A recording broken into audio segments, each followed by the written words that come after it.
ce soir, nous sommes en ligne sur Aedium avec Lynn qui va répondre à mes questions et ça va être encore la confrontation ce soir de deux accents. Moi, j'aime beaucoup, je prends beaucoup de plaisir à ça. Ouais, moi aussi, j'adore. Donc, bonsoir à tout le monde et merci d'être là, merci de nous écouter. Évidemment, si vous avez envie de poser des questions à Lynn, vous pouvez, puisque moi, j'ai la visu et je pourrais lui retransmettre vos questions. Donc, ça peut être complètement interactif. Voilà. Donc, Lynn, déjà, je vais te laisser te présenter pour que les gens qui sont à Idiom ou autres puissent te découvrir et te connaître et savoir exactement ce que tu fais. Oui, bien sûr. Donc, oui, alors voilà, Lynn Asselin, je suis auteure, formatrice, conférencière depuis un bon nombre d'années. J'arrive même pas à me souvenir depuis combien de temps.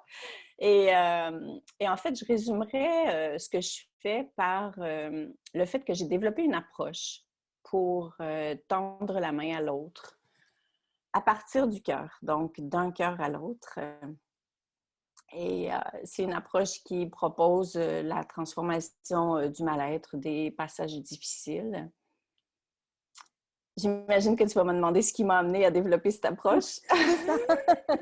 J'attendais la question arriver, toi. En fait, je pense que depuis très, très, très longtemps, je me sens appelée. J'ai déjà été infirmière de formation et je ne me reconnaissais pas dans le milieu parce que je passais trop de temps à m'intéresser à la personne. Je me faisais reprocher, tu vois, de prendre trop de temps pour...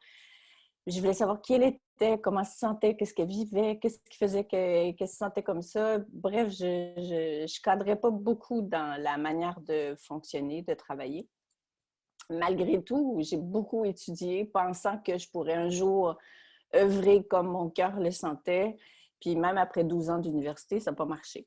Donc, je me suis retrouvée dans un milieu de travail où j'étais conseillère en soins palliatifs. Alors, c'est là que j'ai accompagné environ 3000 personnes en fin de vie, y compris mon mari, un peu plus tard. Et ce que j'ai trouvé absolument passionnant, c'est que finalement, je n'étais pas si folle que ça parce que, c'est ce qu'on me disait de moi, parce que quand je demandais aux personnes en fin de vie, qu'est-ce que vous apportez avec vous de l'autre côté des nuages, ça m'intéressait tout le temps. Tu vois, parce que pour moi, les personnes que j'ai accompagnées, c'était toujours eux mes enseignants. C'était pas moi qui arrivais en tant qu'experte, bien que j'aurais pu, mais j'ai jamais vraiment apprécié ce rôle. Et les gens me répondaient presque tout le temps, j'apporte avec moi mes souvenirs d'amour. Puis là, je me suis dit, waouh, c'est dommage intéressant ça, tu vois, j'ai jamais appris ça à l'école, même si j'ai étudié dans tous ces domaines de fin de vie, de ci, de ça.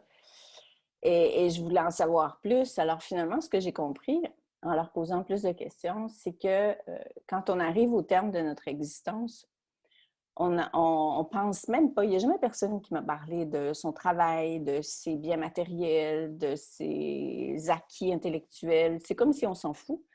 Et c'est toujours l'essentiel qui revient. Et là, ben, c'est est-ce que j'ai nourri l'essentiel ou pas? Et ce que les gens regrettaient, c'était pas d'avoir vécu, c'était d'oublier d'avoir vécu, d'oublier d'être entré dans la vie, d'oublier l'essentiel. Et quand mon mari est décédé il y a 18 ans de ça, il me disait la même chose, sauf que comme j'ai vécu avec lui, ça m'a enseigné encore plus parce que quand on est avec quelqu'un qui s'en va 24 heures sur 24, c'est quand même un enseignant important. Et c'est exactement ce qu'il me disait. Que la seule chose qu'il regrettait, parce qu'il est quand même mort à 45 ans, ce qui est très jeune, c'est d'avoir oublié pourquoi il était ici, d'avoir oublié l'essentiel, puis surtout de nourrir l'essentiel dans sa vie à lui, dans ce qu'on pourrait appeler, nous, des petites choses, mais qui finalement sont les plus grandes parce que c'est ça qu'on apporte avec nous dans notre sac à dos céleste. Et c'est exactement ce que ces milliers de personnes-là regrettaient d'avoir oublié. C'est pour ça que j'ai fini par appeler ça des souvenirs d'amour, parce que je trouve ça trop mignon, mais c'est un peu ça, ça peut être tout simple. Et, et de là, ben, je me suis rendu compte que finalement, le cœur n'oublie pas l'essentiel. C'est vraiment juste que la tête, le rationnel, les croyances qu'on a sur Terre prennent le dessus. Et puis finalement, le cœur arrive en second plan. C'est comme si je vais nourrir le cœur quand j'aurai le temps, ou bien quand je vais être mieux, ou quand j'aurai ce que je veux, ou quand j'aurai atteint mes objectifs humains. Et pourtant, ben, ce que Gilles, mon mari, disait, c'était livre le message au plus grand nombre de personnes possible, de ne pas attendre la fin de leur vie comme moi pour nourrir l'essentiel, parce que c'est la seule chose qu'on apporte avec nous. Et pourtant, c'est toujours la chose qu'on met, peut-être de moins en moins maintenant, mais qu'on mettait beaucoup au dernier plan. Et je me rappelle des critiques que j'avais, des incompréhensions que j'avais. C'est comme si c'était futile de mettre l'essentiel au cœur de l'accompagnement, puisque c'était le rôle que j'avais à ce moment-là. Et bon, je m'en sortais bien de par la multitude de mes diplômes, mais malgré tout, on ridiculisait le savoir-être et on mettait toujours le savoir-faire, les connaissances devant. Puis le savoir-être, ben c'était pas si grave. Et pourtant, ce que les personnes que j'ai accompagnées retenaient, c'était comment ils s'étaient sentis en ma présence. Parce que quand on propose une présence de cœur, puis quand on ne veut pas savoir avant d'accompagner, quand on n'a pas des objectifs préétablis puis qu'on ne pense pas à la place de l'autre, bien, ce qui arrive, c'est qu'on laisse toute la place à l'autre. Et là, tout à coup, on n'est pas nous qui accompagnons, puis l'autre qui ne va pas bien ou qui n'a rien compris ou à qui on doit absolument enseigner quelque chose pour, mais on se place vraiment d'un cœur à l'autre. Et tout à coup, le fait de se placer dans notre cœur, ça vient réveiller le potentiel de cœur de l'autre. Et il y a combien de personnes qui s'intéressent vraiment à nous de cette manière-là, même quand on va super bien, quoi, c'est riche parce que c'est très rare. Et pourtant, on a tellement minimisé l'essentiel. Et là, j'ai l'impression, puis à ma grande joie, qu'avec tout ce qui se passe dans le monde à l'heure actuelle, il y a quelque chose qui s'ouvre où on devient de plus en plus conscient de l'essentiel parce que justement, le reste, ben, ça se transforme, ça se bouscule autour de nous. Donc, on a le choix encore, mais on n'a presque plus le choix non plus. Oui, c'est ça. Donc, c'est un peu tout ça qui m'a amené à mettre de l'avant ce que j'appelle les compétences du cœur. Et là, ces compétences-là, ben, je les ai traduites dans différentes formes d'accompagnement, qui étaient des spécialités aussi que j'ai développées. Donc, ça ne veut pas dire que les connaissances, ce n'est pas important, mais pour moi, c'est le cœur qui rentre en premier, puis les connaissances, les compétences qui arrivent au service du cœur après, et non l'inverse. Et ça, comme on se disait avant l'entrevue, on n'a pas appris comment accompagner comme ça. Donc, notre tête est complètement déconcertée de faire comme, mais je ne sais pas comment faire, tu vois. Puis on pense tellement qu'il faut être parfait pour accompagner, que ce soit nos enfants, que ce soit écouter nos amis, nos proches, bénévoles, soignants, peu importe. Et pourtant, chacun est doté de ce potentiel-là, de ces compétences-là. Donc ça, c'est une sacrée bonne nouvelle. Et dans les bouquins, ben, j'extrapole sur accompagner par le cœur la fin de vie, le deuil, la maladie d'Alzheimer, bon, toutes ces spécialités-là que j'ai développées au fil du temps. Et c'est incroyable de voir les résultats qu'une telle approche peut provoquer dans les familles, dans les milieux de soins ou même envers soi-même. C'est extrêmement puissant, le cœur, quoi. Il y a beaucoup de soignants, du coup, qui viennent vers ce biais-là? Ce qui est intéressant, c'est que ça fait déjà plus de 10 ans que je propose cette formation-là, qui, dans le fond, ce n'est pas des techniques, bien que j'ai beaucoup d'outils, mais c'est vraiment des gens qui viennent de tous les milieux. Il y a des médecins, il y a des travailleurs sociaux, il y a des bénévoles, il y a des parents, il y a des policiers même, hein, qui souffrent de ne pas pouvoir mettre leur cœur au service de leur travail parce que ça s'est perdu au fil du temps. Écoute, c'est vraiment passionnant. Les gens, ils sont comme appelés par le cœur. Et comme c'est une approche, c'est pas une technique, c'est pas une recette, bien, ils intègrent l'approche dans leur propre pratique pour justement pouvoir être encore plus présent à l'autre et puis créer vraiment une différence qui est significative dans le cœur de l'autre aussi. Oui, parce que chez le policier, c'est quand même pas quelque chose qu'on leur apprend du tout, même je pense dans leur formation, dans tout le monde entier là par contre. Non, non. En tout cas, pas ici. C'est des gens quand même qui ont une certaine formation, comme mon fils est policier, donc il a une formation en psychologie. Lui a fait 4 ans d'université en psycho avant. Mais tout de même, on a tous un cœur. Puis, c'est Sohail Rinpoché, l'auteur du livre tibétain de la vie et de la mort, qui disait on souffre beaucoup plus de ne pas vivre à partir de notre cœur que de vivre à partir de notre cœur parce qu'on oublie l'essentiel. Et c'est souvent ça qui nous fait souffrir.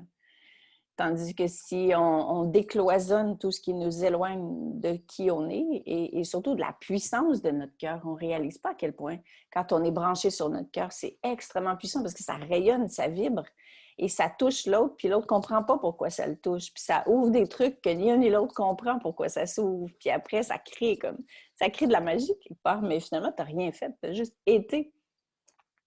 Et c'est ça qui est fabuleux, parce que les gens qui suivaient ma formation au début, je me souviens d'une femme qui travaillait avec les personnes endeuillées, puis elle me disait, mais je comprends rien de ton approche. Parce que c'est son cœur, c'est sa tête qui ne comprenait pas, tu vois, les compétences du cœur. C'était trop mignon. Elle est revenue faire la formation 2 fois. Et par la suite, quand elle a commencé à œuvrer comme ça, tu vois, je pourrais faire ça à travailler, tout à coup, elle m'appelait et elle faisait « Mais ça marche! Ça marche vraiment, tu vois! J'ai eu beau penser toute la semaine à ce que j'allais dire, puis j'ai laissé mon cœur parler, puis la personne que j'ai accompagnée avait plein d'étoiles dans mes yeux, puis elle me dit « Mais personne ne m'a jamais dit ça, c'est magnifique! » Puis tout ça, mais c'est comme si le cœur surprend la tête parce qu'il possède sa propre intelligence, mais quand il est connecté, évidemment, avec une forme d'intelligence plus grande. Donc, toujours pour dire que c'est une approche qui est très spirituelle, mais très peu enfermante. Vraiment, c'est de la spiritualité qui va bien au-delà de toute forme de religion. C'est l'amour incarné, quoi.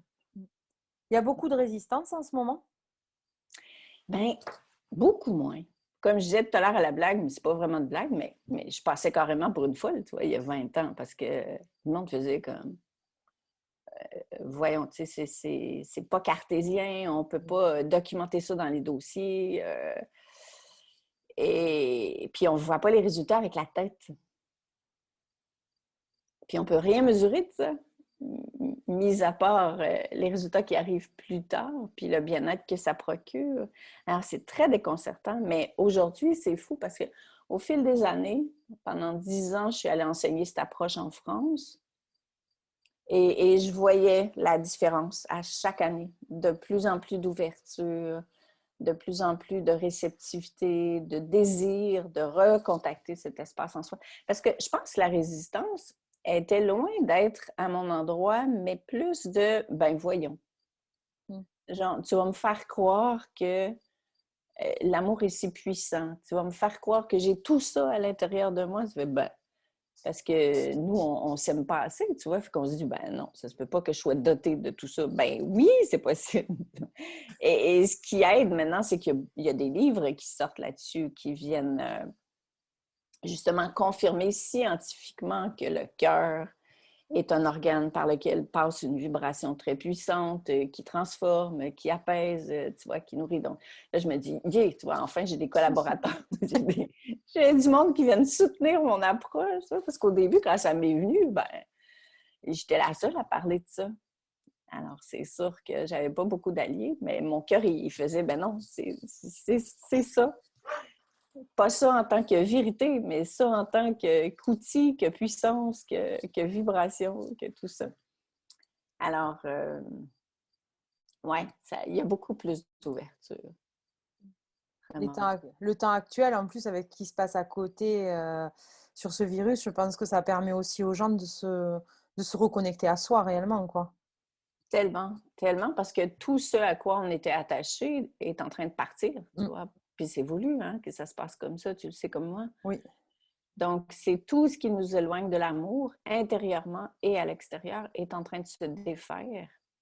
Mais pour nous ramener à l'essentiel, tu vois, pas pour nous enlever quelque chose. Donc, c'est sûr qu'on a le choix, soit qu'on est victime de ce qui arrive, ou soit qu'on réalise que, ah oui, il y a peut-être autre chose que je n'avais pas vu.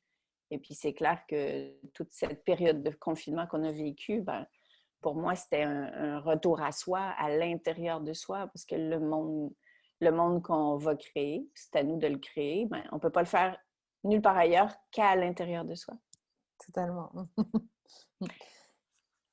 Vas-y. Le fait de vouloir écrire des livres sur le sujet, C'était pour toucher justement un maximum de personnes ou il y avait vraiment une réelle envie de démontrer que, enfin voilà, d'expliquer, enfin, je ne sais pas si c'est expliquer, c'est montrer qu'on a la foi dans ce qu'on dit, quoi, quelque part. Donc, c'était quelque chose qui était nécessaire ou…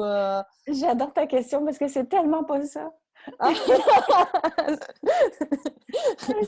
C'est trop cool.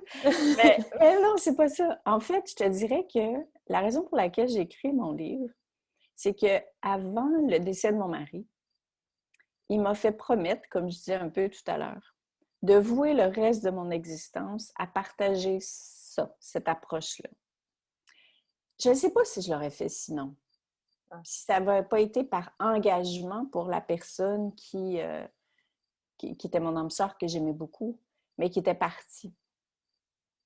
Et parce que je l'avais promis, puis parce que mon premier bouquin, c'est La sagesse au fil d'arrivée, donc ce sont les personnes que j'ai accompagnées qui ont fait de la fin de leur vie une occasion de renaître à qui ils étaient vraiment. Et ça m'a tellement, mais tellement touchée parce que je me suis dit, wow, c'est vraiment vrai qu'on peut renaître. Et ces personnes-là qui sont dans le bouquin m'ont dit, mourir, c'est juste arrêter de respirer. Et nous, on a attendu la fin pour renaître. Mais il faut que tout le monde comprenne qu'on peut renaître maintenant. Tu vois? Ouais.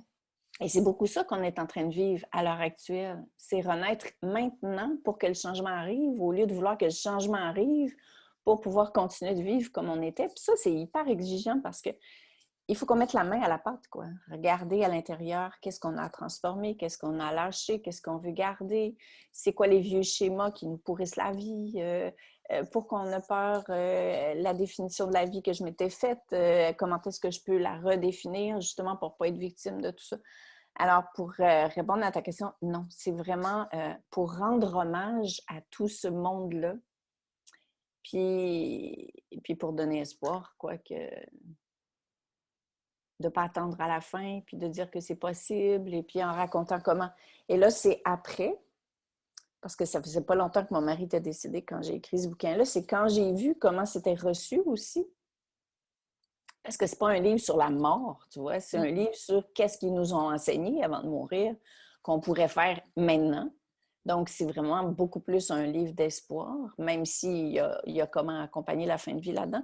Et puis après, je donnais des conférences. Puis là, les gens me disaient, comme par exemple, je donnais des conférences à des centaines de personnes qui accompagnent les gens qui ont la maladie d'Alzheimer. Puis à la fin, les gens me disent, on trouve ça où? Ce que tu dis, tu vois, comme comment être à côté de l'autre, parce que c'est bien beau d'essayer de comprendre la maladie d'Alzheimer, mais c'est quand même pas évident d'être avec quelqu'un qui vit ça toute la journée. Puis là, je faisais, je sais pas, tu sais. Puis là, ils s'étaient tous mis à crier, tu sais, on veut un livre, on veut un livre. J'étais là, bon, ben, OK. Fait que c'est comme si j'étais surprise par la vie, où la vie me disait, tu sais, ben envoie, tu sais, partage, vas-y, même si ça dérange un peu, il y a quand même les gens qui sont concernés, qui ont besoin de ça. Et tu sais, en lien avec ta question de tout à l'heure, ben avant, c'était juste quand on souffrait qu'on avait besoin de savoir-être. Parce que par amour pour l'autre, on voulait savoir comment être au meilleur de soi à côté de l'autre. Et par amour, rarement pour soi, mais quand j'écris mon bouquin sur le deuil, c'était particulièrement inspiré de la transformation de mon propre deuil. Mais puis là, aujourd'hui, ben comme tout est en train de se bousculer, mais c'est pas juste parce qu'on va pas bien, c'est parce qu'on est soucieux de saisir ou d'aller mieux ou de contribuer à l'élévation du monde ou à sa propre aussi transformation à l'intérieur de ça pour faire une différence. Donc, il y a comme un changement là, qui s'installe où c'est plus ouvert, plus généralisé comme quête, probablement plus conscient aussi de l'importance, tu vois, de savoir-être et puis on parle beaucoup de souveraineté à l'heure actuelle, mais tu sais, moi, je connais plein de monde qui ne savent pas ce que ça veut dire être souverain, tu sais, mais finalement, être souverain, c'est revenir à l'intérieur de soi puis tout ramasser les morceaux qu'on a laissés aux autres, les récupérer, mais c'est les compétences de notre cœur, ça, c'est C'est de reconnaître que notre cœur est intelligent, qu'on n'est pas tout seul au monde, qu'on est branché avec un grand cœur divin, tu vois, une intelligence suprême, appelons-la comme on veut. Puis que ces deux-là, ensemble, c'est pas mal plus puissant qu'on pensait. Puis bon, bref, simplifier aussi cette notion-là pour qu'elle devienne accessible, puis pour que le plus de gens possible fassent comme « Ah oui, j'ai peut-être quelque chose à voir là-dedans, moi. » Ben oui, énorme. Hein? Vraiment. Puis de rassurer qu'on est vraiment tous et toutes dotés de cette faculté-là. Il n'y a pas un être humain sur Terre qui n'est pas doté de cette puissance de cœur, de cette intelligence de cœur. Personne n'est exempté de ça, même si des fois on se demande, mais personne n'est vraiment exempté de ça. Personne. C'est juste que, est-ce que je le réveille ou je le réveille pas? Oui, c'est pas... C'est une question c'est une question, je pense qu'il y a beaucoup de gens qui se posent actuellement. C'est vraiment vrai, hein? un sujet d'actualité, oui, complètement. Du coup, les formations, actuellement, elles se passent en ligne parce que il ne doit plus y avoir de présentiel en ce moment. Oui, vous me manquez tellement. mais oui, il faut s'adapter. Hein? Ouais. Alors, ce qui est intéressant, parce que ça m'a amené à devoir synthétiser mon approche. Là, j'ai été obligée d'utiliser ma tête. Parce qu'habituellement, en formation, je travaille de manière inspirée. J'ai aucune idée de ce qui va sortir de moi, puis ça y est.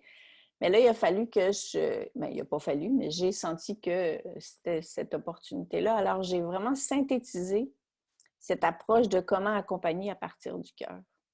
Et ensuite, je suis allée chercher, évidemment, toutes les spécialités pour les ramener dans un format de c'est quoi les essentiels pour accompagner le deuil, c'est quoi les essentiels pour accompagner la fin de vie, les bouleversements, les jeunes, tout ça, tu vois, tout ce qu'on vit maintenant.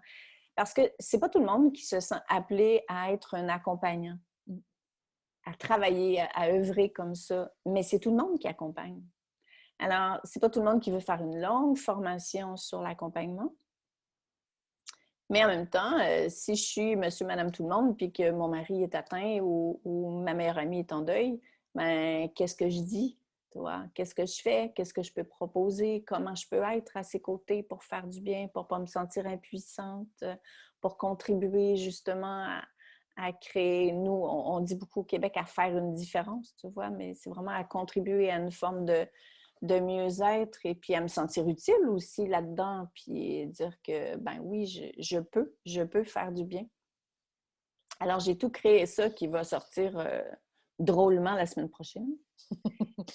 Et je pense que ça risque d'être très, très intéressant parce que j'ai beaucoup cette faculté de vulgariser le subtil, tu vois, pour que ce soit concret, pour que ce soit t'accompagnes, t'as les yeux dans les airs, puis c'est pas vraiment accessible. Mais non, ça, c'est vraiment du spirituel, vraiment bien incarné, bien intégré, qui est accessible pour tout le monde, que tu peux utiliser tous les jours. Puis déjà, de ramasser le savoir-être dans différentes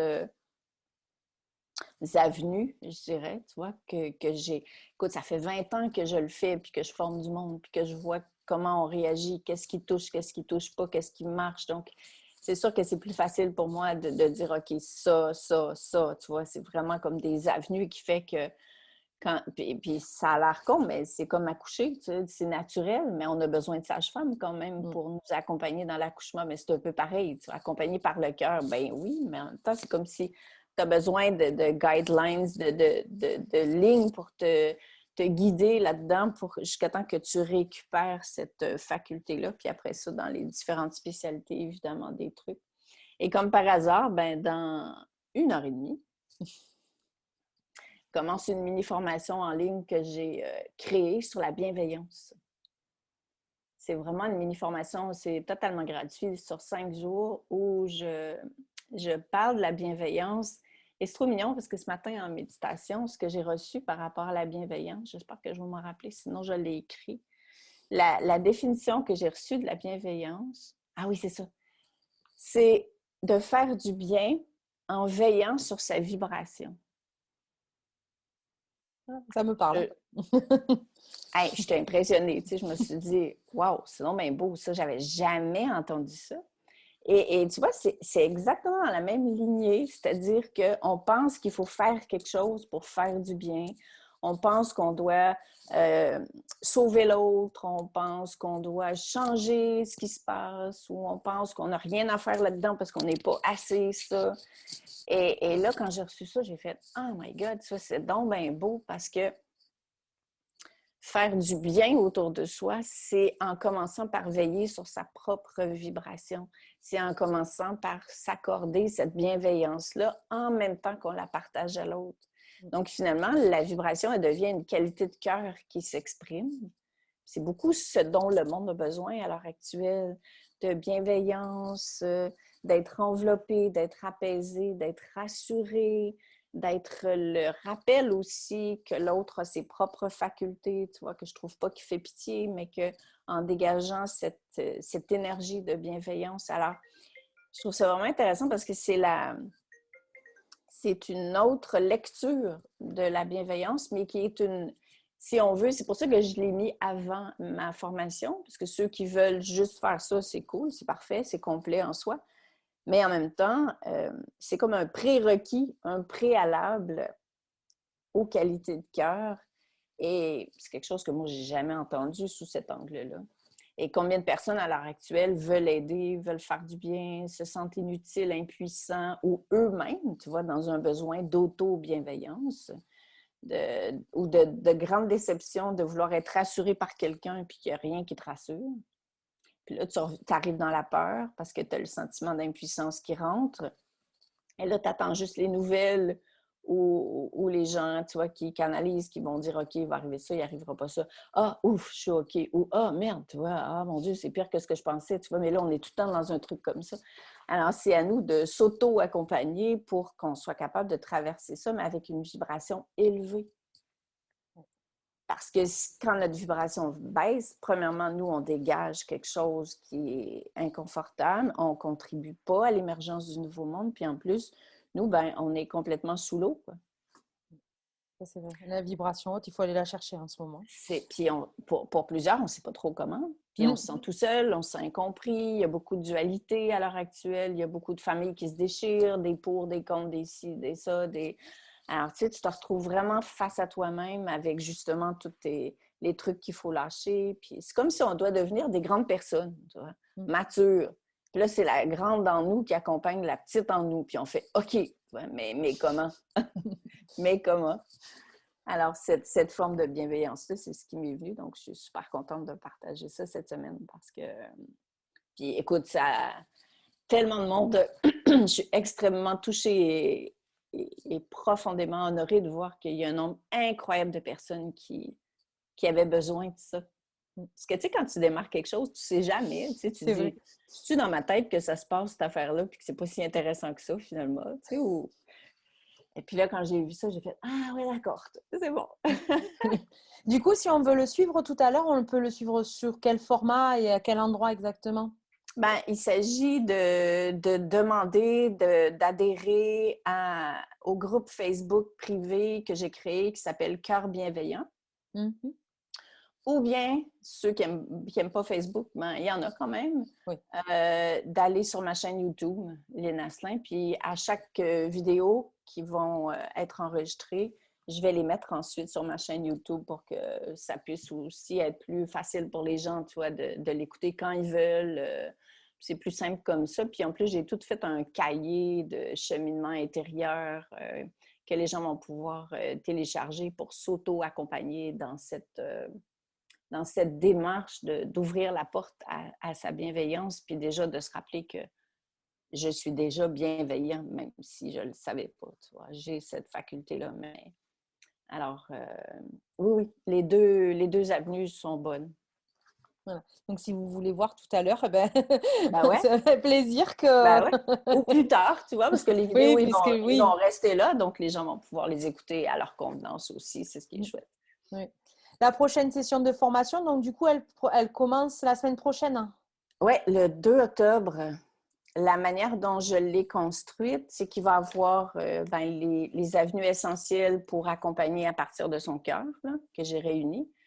Et ça, je vais le faire de manière accompagnée. C'est-à-dire que ça va être une cohorte Parce que comme c'est quelque chose de subtil, d'un peu nouveau pour nous, puis qu'on n'est pas trop sûr au niveau du savoir-être, ben, j'accompagne les gens qui veulent être accompagnés. Ils peuvent le suivre tout seuls s'ils veulent, mais sur un autre groupe privé où là, les gens, à chaque semaine, je viens répondre aux questions, tu vois, faire des rencontres. Les gens peuvent échanger entre eux et ils vont pouvoir évidemment se procurer les modules complémentaires, tu sais, une fois qu'ils auront fait cette formation-là, en fonction de moi, je suis plus intéressée par tel ou tel sujet.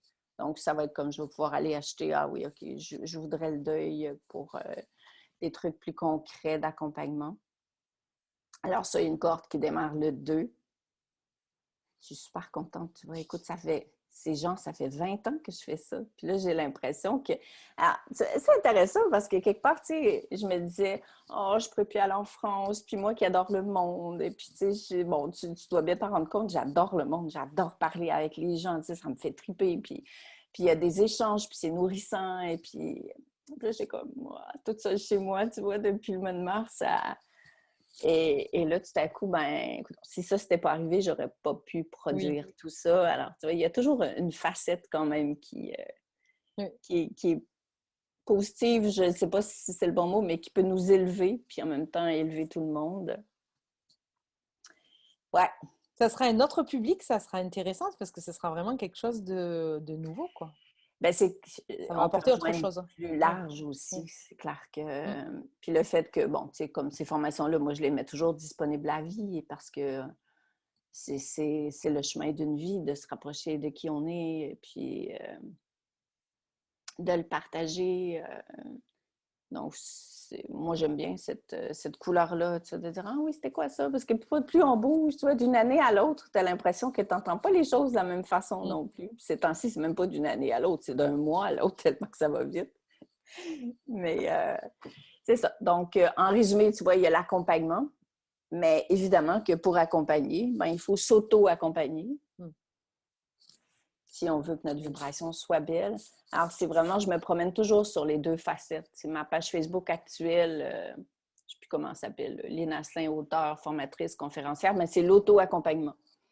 Et puis là, ben là, je viens d'ouvrir, ben, tu vois, l'accompagnement avec cœur bienveillant.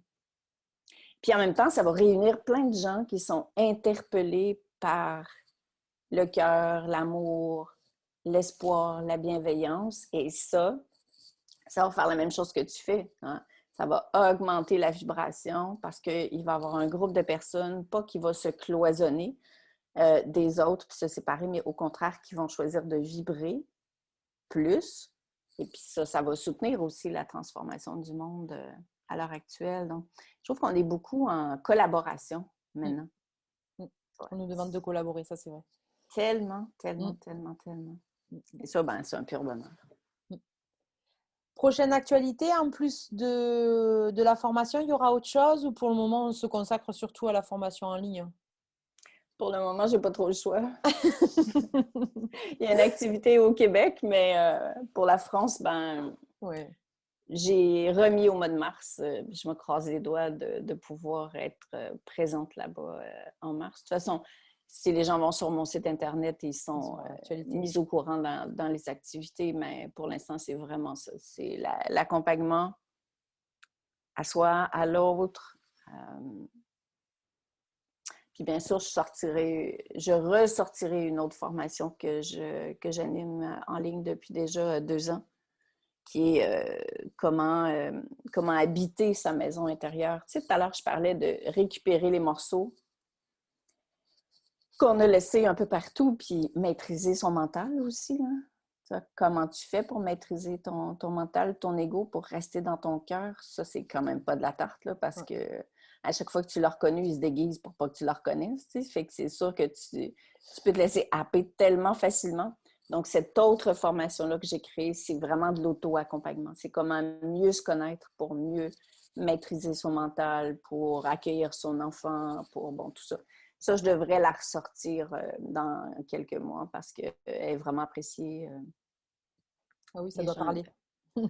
Ben, c'est surtout que c'est très pratico-pratique. Tu sais, ça ramène tout ça dans le concret, dans des outils, puis ça te permet de voir Ah oui, ce truc-là, je ne l'avais pas vu. Puis, ah mon Dieu, mais je ne savais pas que c'était mon ego qui faisait ça. Puis, ah mon Dieu, je ne savais pas que je pouvais le maîtriser, cet ego-là. Je pensais qu'il fallait que j'attende qu'il s'en aille. Tu vois, toutes sortes de trucs comme ça, finalement, qui font que ça nous permet de se rapprocher de qui on est puis d'être complet. Lynn, qu'est-ce que tu Oui. aurais envie de dire à tout le monde là pour conclure? La conclusion pour toi, ce serait quoi? Ben, j'aurais d'abord envie de te dire merci à toi. Parce que, puis j'ai des gros frissons, ça veut dire que c'est ça qu'il faut que je dise. Parce que tu es la preuve, encore une fois la preuve aujourd'hui pour moi, que les liens dans le nouveau monde, ils se tissent dans l'invisible. Et qu'en écoutant ton cœur pour venir vers moi, que tu ne connaissais pas en personne, eh bien, ce que tu fais, c'est que je vois ce beau fil, tu vois, que tu as tissé entre toi et moi, mais c'est à nous de le faire. Tu vois, c'est sortir de l'illusion que les fils vont se tisser tout seuls. Le nouveau monde auquel on aspire tant, il va se créer exactement comme ce que tu as fait. Tu es venu tisser un fil sans attente, sans condition. Moi, j'ai répondu au fil sans attente, sans condition. Je ne suis pas allée voir qui t'es, qu'est-ce que tu fais, c'est vraiment... Non, j'ai juste mon cœur a fait comme oui, tu vois. Et là, parce que toi, tu as créé ça, puis que moi, j'ai répondu, c'est venu faire vibrer ce fil-là qui fait que ça va rejoindre tous ceux qui se sentent appelés. Tu sais, on n'a pas la vérité ni l'une ni l'autre, mais c'est plus fort que ça, c'est de l'amour qui vibre. Et là, tout à coup, ça touche d'autres fils. Et là, les gens qui nous écoutent, chez qui ça réveille le truc, mais ils font comme « Ah, mon Dieu! » Tu vois, moi aussi. Donc, c'est ça qui fait en sorte que personne n'est séparé.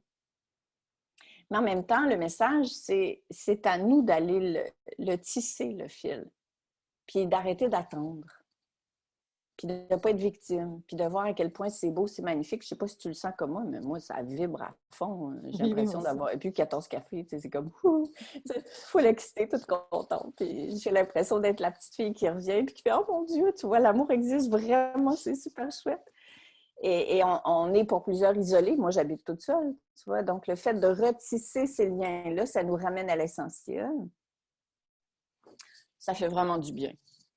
Donc, je souhaite à tout le monde de se laisser toucher par l'amour, puis surtout d'initier des élans d'amour. Parce que la vie répond à ça, puis c'est très riche. C'est plein de bonheur. C'est ça mon message. C'est un très beau message en tout cas. Un magnifique message. Donc, ben, moi, j'ai mis le lien de ta page, de ton site internet directement là sous notre interview. Donc, les gens, s'ils ont envie d'aller voir, je pense qu'ils arriveront à voir pour ce soir. Ça sera cool.